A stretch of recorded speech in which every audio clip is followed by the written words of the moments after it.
those of you who came to the South Florida temple on Sunday, there was a little boy who asked me, can you tell me about time?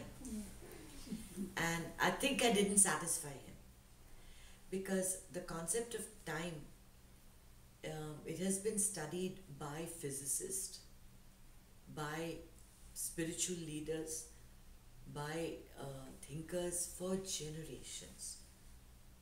And the space-time connection, till date they have not been able to understand the connection. There are only theories, but a theory of everything, a theory that explains it all is not there as yet. If you think of the present moment, it's constantly moving. It's not still. You think that the present is something that is completely still, that it is now, it has a beginning and it has an end. But the present moment is a flow. It is a flow. It moves. Now is the present, now is the present, now is the present. There is no beginning, there is no end. The same moment that is the present was your future. And the same moment that's your present then becomes your past. These are just mental constructs, which is why spiritual thinkers always say time is the biggest illusion. And the easiest way to understand that is with the example I gave that little boy. The sun rises at 7:02 and sets at 5:45 and sets at 5:45 in the evening. But neither does the sun rise, nor does the sun set. The sun is fixed in the sky. When it comes up over the horizon and you can see it, is what you call sunrise. And when it dips below the horizon once again, is what you call sunset. And that becomes your day and the rest of it becomes your night. It is a mental construct for you to keep track of events in your life. So you were born on a certain day, you live, 365 days, you live 1 year, you celebrate a birthday. So are you really 1 year old? According to whom? According to whose dimensions? Is your body a year older? Perhaps it is. Perhaps it's, 1.5 years from now, it's a year older. So we have this concept of time, and we are here in the present. And in the present, there is nothing. Time doesn't exist. Because when you're here, you are still here, and you're still here. You continue to be here forever. Whatever happens, happens now. Nothing happened in the past. Nothing happened in the future. Even your present, whatever's happening today, if you're thinking about your past, it is in context of the present. You can never go to the past. You're only bringing a few memories, a few snapshots into the present moment and thinking about it. When you have visions for the future, on December I'm going to give this big party. December 31st I'm going to have this huge party. You only have a vision. Is that party, it's all happening now. That party hasn't taken place. It's something happening in your imagination. It has not taken place. It's just an idea. It's an idea like saying an apple is green. Apple may be red, but that apple is green.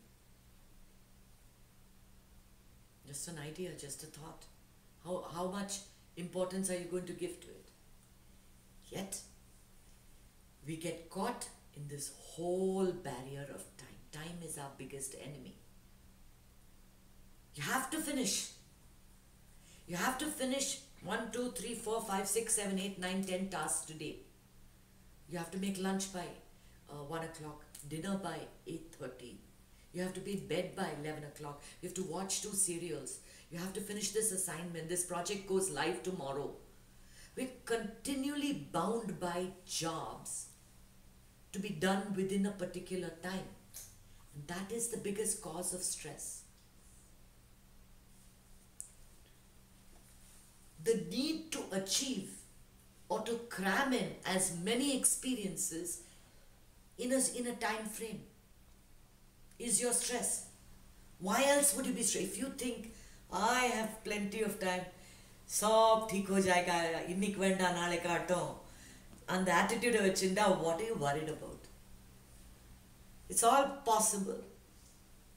I was just telling Malti, supposing you could think of all the lifetimes that you lived and all the different things that you did. In one you were a boatman, in one you were a painter, in one you were a thief, as she said. Not a very good memory. Why do you want to remember about past? Exactly. You've done so many things. Then you would see that there is really nothing to achieve. There's really nothing that has to be done. So how do you beat this whole idea of time? Because the time is really, especially in the workplace, I was reading today that 95% of people feel that their maximum stress comes from the workplace. People who have a job are stressed, people who don't have a job are stressed, okay?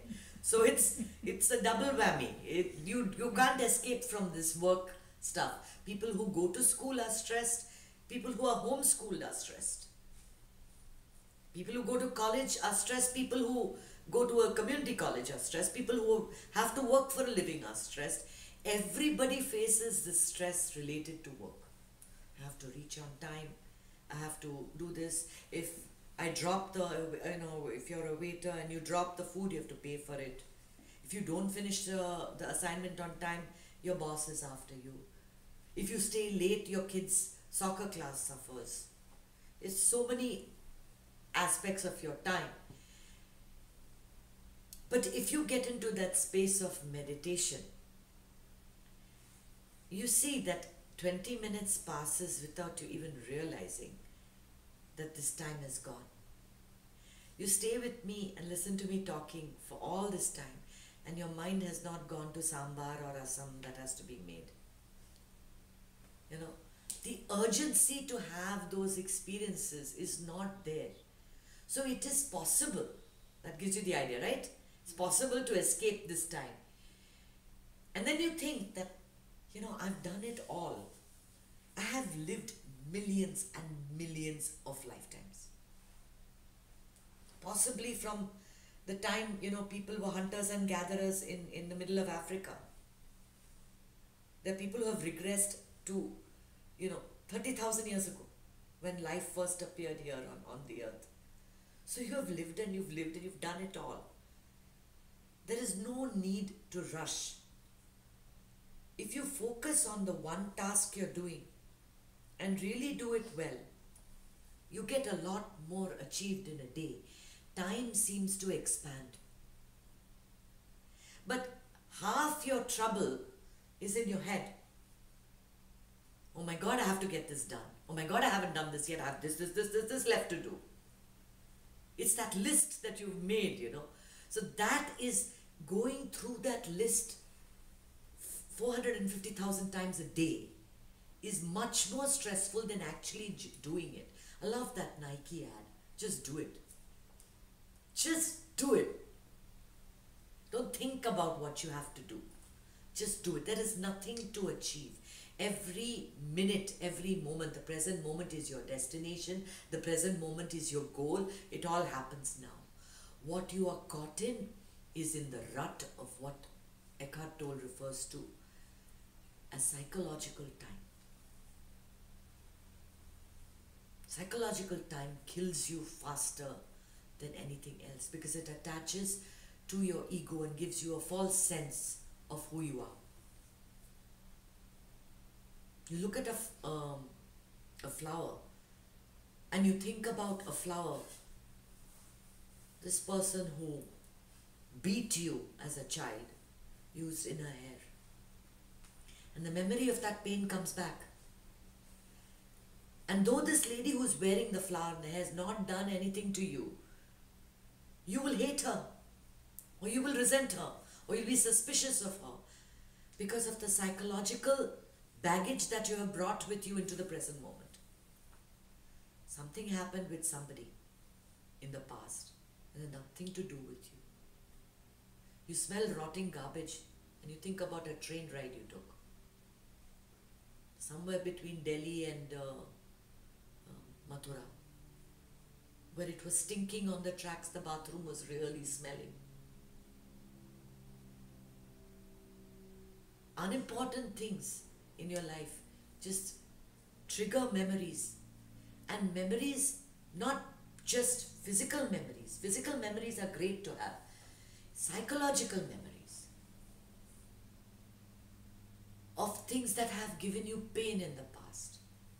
And you drag it all into the present moment.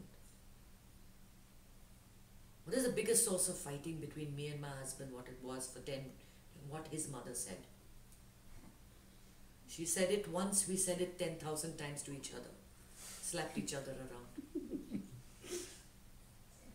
The day I forgave my mother-in-law was a day of liberation for me. A resentment was in my head. Not with her. She said something to me. I don't even know if she meant it that way or she had any idea in her head, oh, today I'm going to torture my daughter-in-law. She just said what she said. Affected me deeply in some way, that she was trying to put me down. Maybe it wasn't her intention at all.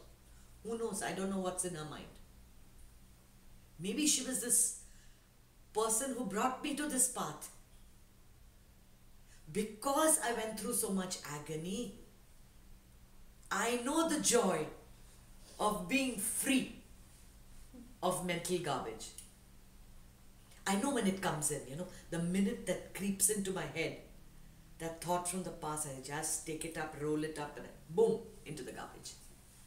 I'm able to recognize that now. But for many years I didn't. Lived with psychological garbage. And and your memories from your past are never good. They're never exactly as it happened. They come in flashes. Have you seen your memories are not like a moving camera? You don't remember everything. You only remember the bad things and the really good things. And the really good things, the really good times. Oh, I wish I was a child again. I wish I was 8 years old and playing in my garden, hopscotch, pandi and kings. What fun we had. What a carefree time. What is the reality? You're not a child. And that is gone. You may desperately want to be that. You may desperately long to be that. There's no way you can go there. You're stuck here. And that way, time has you completely as a prisoner. You're here, right now. What you do makes all the difference. Similarly for the future, all these big thoughts in your head. One day I'll give a TED talk. I'm a great talker. I'm an orator. I speak so well. 7 people, 10 people have told me that must be true. Can you imagine the misery I would have if I get attached to that thought? If I try to think that I'm going to be something which is never going to happen, may not happen. You just get completely tied down with visions of yourself or visions of the future that may never happen. That is what constitutes what the people call worrying. What if? What if I get cancer? What if I go on this plane and the plane crashes? What if I go on I-95 and a car hits me? What if my child starts drinking alcohol and completely gets attacked by somebody or gets date raped? What if, what if, what if? How much we live in what if? If I tell my mother anything, she's always telling me what the downside is. Say, Amma, if you just left your worries, you'd have nothing to say to me. Just pack your worries away. It hasn't happened yet. It may never happen. What are you worried about? This is vision. Somebody saw, Rajiv saw on TV that you need 2 million to retire comfortably. And now he's thinking about how to make the, 1.75 million. And he can't sleep before he retires, which possibly means he can't retire till 95. What is there? Has it ever happened in the past that I haven't been taken care of? No. So what is it? What is there to say that I will not be taken care of when I'm old? Everyone's taken care of. You've been taken care of now. What is your worry? If that money is in your destiny, it will come. You'll work towards it. Something huge will happen. Boom! You'll get a lottery for $2 million. It's in your destiny. Why worry about it? It's not to say don't do anything. I'm never advocating that. I'm never advocating sit pretty and wait for things to happen. Have a general idea where you're going. But don't let it inhibit you. Be realistic about what is a possibility and what is detrimental to you.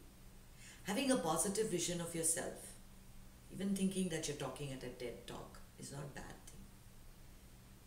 Because unless you dream big, how is it ever going to happen? It has to come into your head, enter your head as a thought for that to happen. And there are big things waiting to happen for all of us. We just haven't figured it out yet. We just haven't figured out when that next promotion is coming, when that huge personal breakthrough is coming, when that bonus is going to come, when that abundance is going to come. It all happens now. It all happens now. Don't let time control you. Which is why I gave you that idea of having a list of goals that you're not attached to, you're not feverish about. It comes through, it's great. It doesn't come through next year. It's not a time-bound goal. It is a vision for the future, which you just keep in mind. You just keep in mind. You don't make it a daily reason to worry. Oh God, I didn't do this. Oh God, I didn't do that. But maybe it's a reminder, oh my God, I was supposed to work on forgiving. And I didn't write that note that I was going to write. Maybe I should write it today. Just a general reminder about the things to happen. So, let us resolve to use time for our own benefit, so that we live each moment as if our dreams are already realized. Always happy. Always happy. Because when you have a smile on your face, you can't say, oh my God, my life sucks. You can't say it. Only good thoughts will come if you're happy. That's why I tell you, wake up each morning, every day, with enthusiasm, say happiness is my birthright. I'm going to be happy today and every day, and I will not allow any event, any person, any situation to rob me of that birthright. I will be happy now,